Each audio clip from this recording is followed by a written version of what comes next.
Hey, today I have a special guest because, as you know, all my guests are very special. Today I have Ethan with me. He is the PM of AIBI.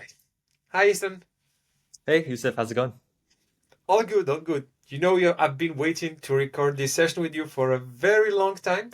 I need to thank both Miranda and Xiao for suggesting your name more than twice. And before we start, can you tell us more about maybe your role before talking about the new dashboard experience?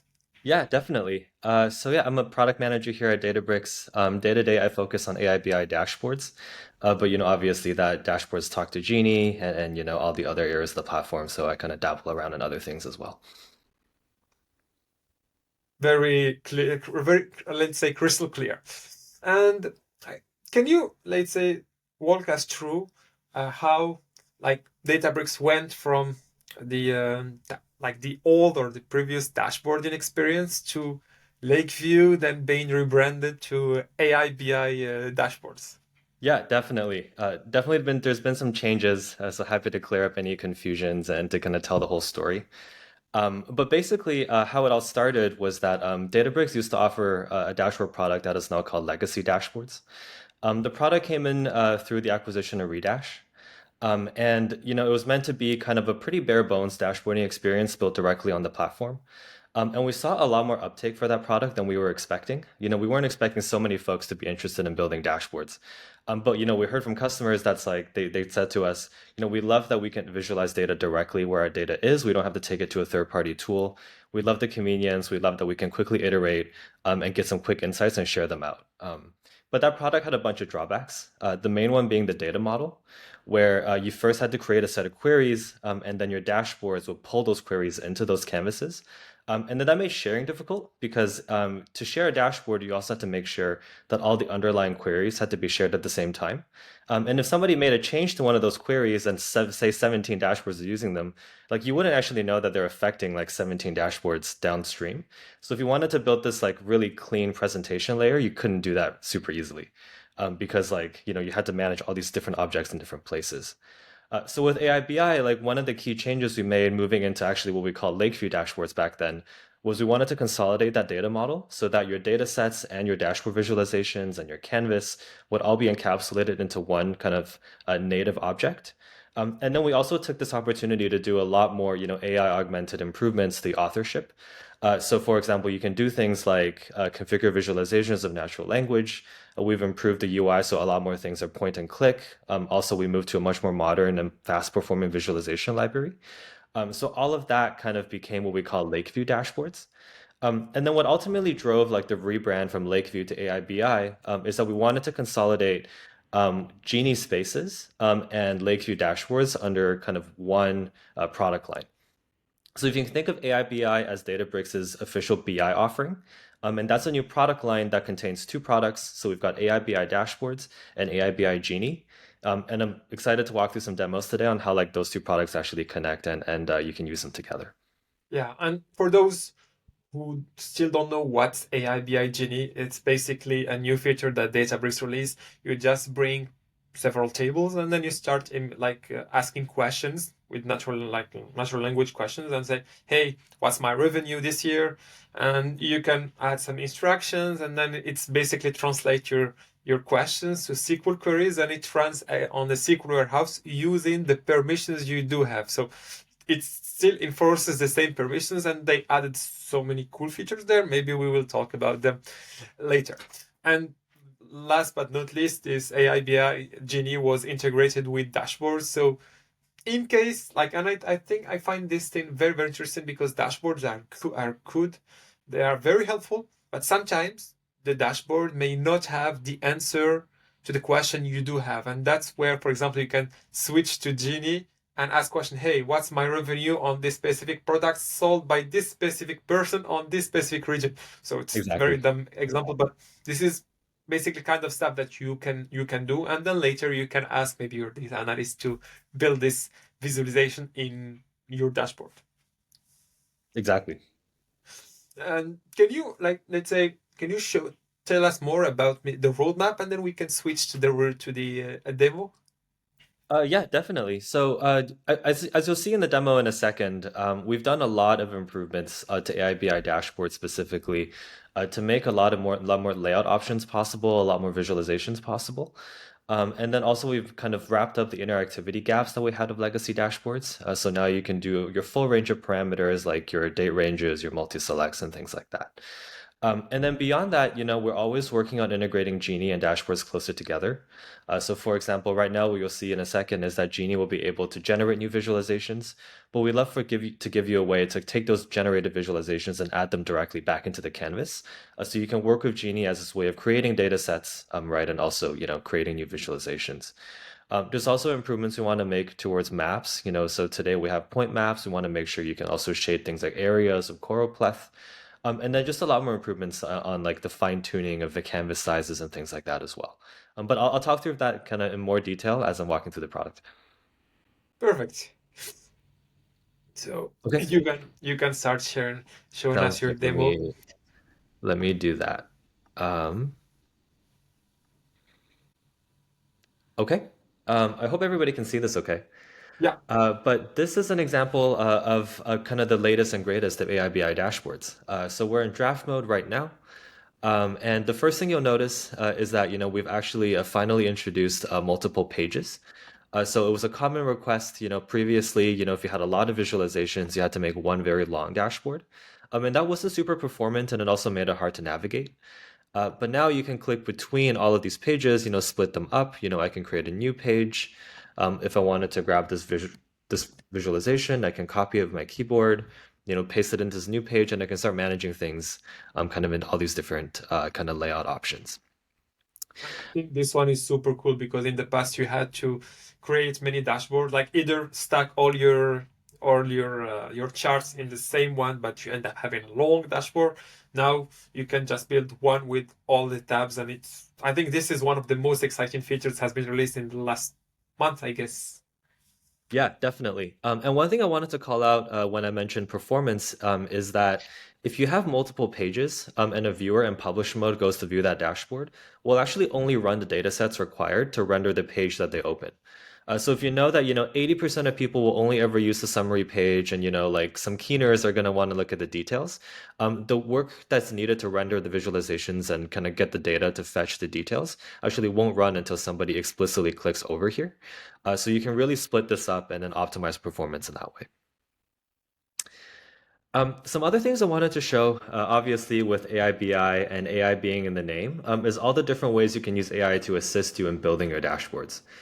Now, one of the things, with building dashboards traditionally is that if you wanted a chart like this, you would have to know kind of what to put on your x-axis, what to put on your y-axis, how to do coloring, right, and learn how to use this UI. But now with AIBI, you can kind of just describe the chart that you want. And then we'll do our best to kind of draw that chart for you in the way that you've described it. So if I wanted to recreate this chart over here and I can just describe it, I would say I want a stacked area chart showing support call volume over time, colored by country. And let's hit enter and see what that gets us. So right away you see, that the shapes are exactly the same, the legends are the same. I can hit accept. And the assistant has gone through and done all the configuration on the right for me based on that description. So that's one of the flows and kind of the key accelerators that you can use with AIBI as you build out your dashboards. Some other features I just wanted to show is that we've introduced maps in dashboards now. So now you can have point maps where you can do things like color it and then by size. So you can show multiple data points in different dimensions. You can now finally be able to format your axes. So previously, you couldn't. So basically, now you can go through. I should start that over. Um, Another thing you can finally do is formatting your axes. So now if you go into, for example, the x-axis, you hit format.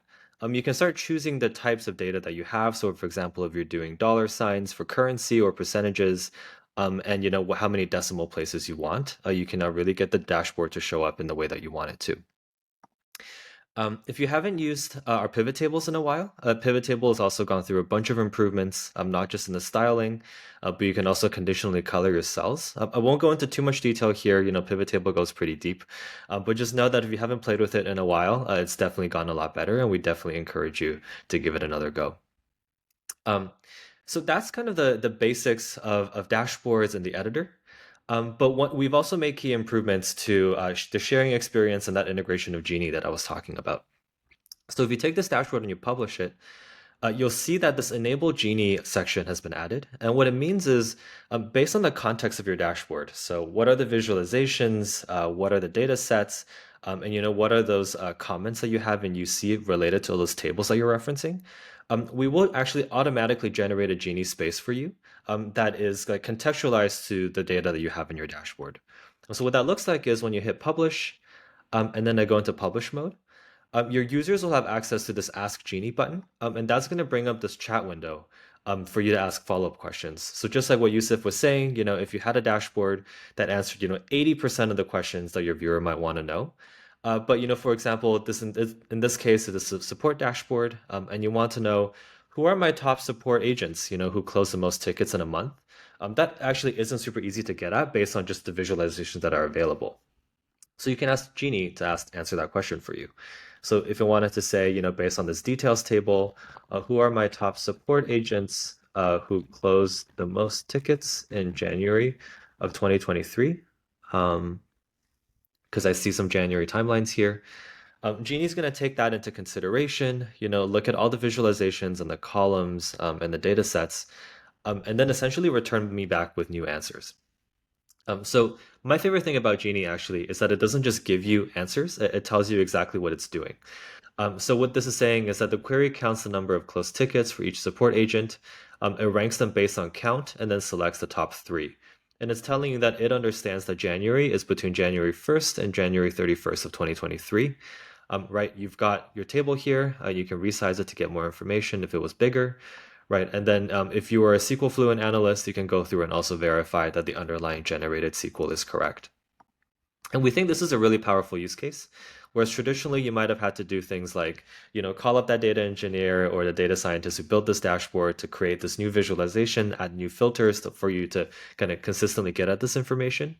Genie kind of shortcuts that right away, and you can get answers that were, previously not possible with just the dashboard itself. So I definitely wanted to touch on this piece. And the last thing that I wanted to show as part of this demo is that we've really enhanced the ability to share dashboards, specifically by allowing you to now embed with an iframe. So when you click share, you can do things that you've always could. For example, anybody in my account can view for dashboards that can be accessed by everybody. But you can also now take your dashboards outside, so outside of Databricks.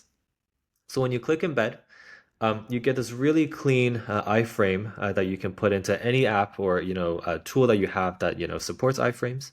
In this case, I'll show how that works in Confluence. So I'm going to go to this Confluence page, and all I really have to do to get the support dashboard natively embedded into this page is I can grab an iframe component from Confluence, and it's going to ask me for a URL. So if I come back here, and I know that instead of wanting the full iframe, I'm just going to highlight this URL piece. I can copy that, come back over to Confluence, paste that in, and then I can give it like a title, I can give it a width, I can give it a height. And as you can see, this natively just immediately starts rendering this dashboard. And I think Confluence didn't accept my height there, so I'm going to give that one more try. Let's do height 1000, hit enter. There we go. Now we've got a dashboard natively embedded into this page. And all the things that that make AIBI really great to use are available here. So your pages, still work. Rendering is lightning fast. Interactivity still happens on the client side as much as possible. So these actually aren't even generating new queries. It just kind of filters within your browser. And you still get things like cross-filtering, right? And you still get all of those snappy performances that users typically enjoy in product. So we I really think encourage folks, who have dashboards that they want to broadly share to leverage embedding. The future is generally available, and we're really excited to see where folks take this kind of capability. And I think something important to mention here that if you wanna embed your dashboard, you need to make sure that the platform or the apps where you're gonna be embedding this dashboard requires the login with SSO. You cannot just take this dashboard and I don't know put it on an open web app. It won't work. And this is just for security reasons to make sure that it's not accessed by someone who should not do it. So it needs to be backed behind an SSO. I think this is a very important point and just matter of security. Yeah, you said that's a really, really good point. So with embedding today, to view a dashboard, you do have to be a Databricks user. And then you also have to be explicitly shared this dashboard. So not anybody who stumbles on a page with this iframe can immediately get access to your data. We have heard requests from customers that they want to manage that permissioning themselves. So, for example, if you want to put this into an internal portal where not everybody is on the same SSO provider, so you can't get everybody easily provisioned into Databricks, we're creating ways to allow you to delegate authentication to that application, and then basically pass things that you want to filter that user by back to Databricks for rendering. So that's something that's what we're actively working on, and hopefully we can get it out for you guys soon. Yeah, I think it's gonna be amazing to give also more, let's say, flexibility to users. But still, now it's super important because when you use the DBC AIBI dashboards, you don't pay any licensing. It's just the compute time. And again, we already handle super well the SQL warehouse with the caching mechanism and like also the usage of MVs, materialized views, and streaming tables to have super great performance.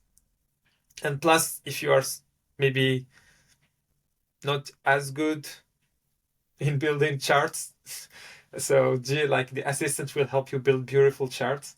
Would and be, let's say, completely not 100%, but rely on yourself. And I think this is super important. And the goal of Databricks, as usual, to simplify or to democratize access to data and AI to everyone. And if you're an analyst, you can just do as Ethan, like build charts with natural language, and then if you still don't have the answer, you can open AIBI Genie, and Yeah, I guess we also have like an extended roadmap with many upcoming things. yeah, I definitely wanted to touch on those. So we're always working on things big and small. So some of the big items that we're working on, for example, are, today with multiple pages, when you have a filter, that filter applies within the scope of the page itself. But we've heard requests like, hey, I would love to have a global date range filter that applies for every widget across all of my pages. So that's something that we're actively working on to get you guys global filters, so you don't have to duplicate this across every page if you wanted to have a consistent filter for that field. Small things that we're working on, for example, are things like being able to clone these tabs. So today, right, like if we don't have like a clone button, that gets you another page. So like things like that we're working on as well.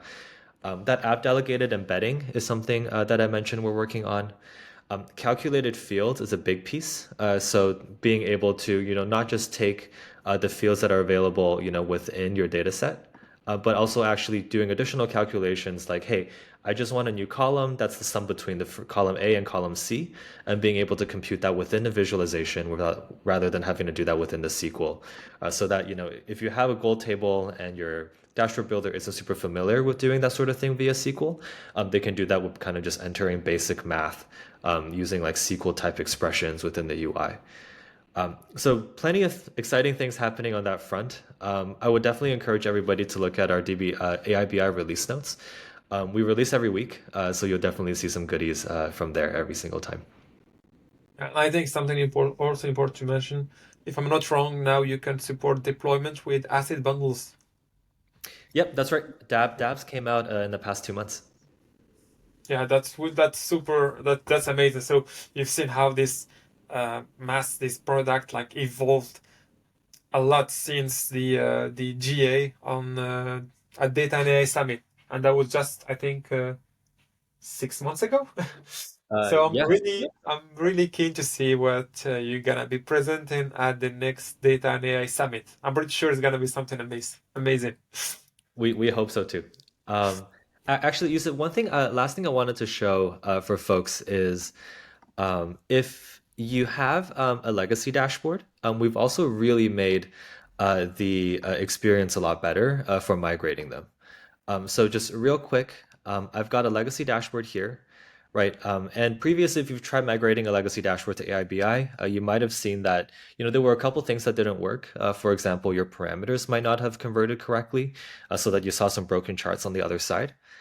Now, when we go into, clone to AIBI dashboard, we've introduced this kind of best effort conversion for your legacy parameter syntax towards the new colon style in AIBI. So I'm just going to show what happens when I clone. So for example, I'm going to clone this dashboard. I'm going to open it, right? And what you see is that, not only are all your visualizations loaded, but within the data tab, you see that, your data sets are being loaded properly. And if you do have a parameter, those automatically get converted. So in this case, my day range parameters and my zip codes have all been previously automatically converted into this colon syntax. So when you go onto the canvas, all those three filters at the top are now added. Your visualizations work, and it's just a lot more of a smooth experience.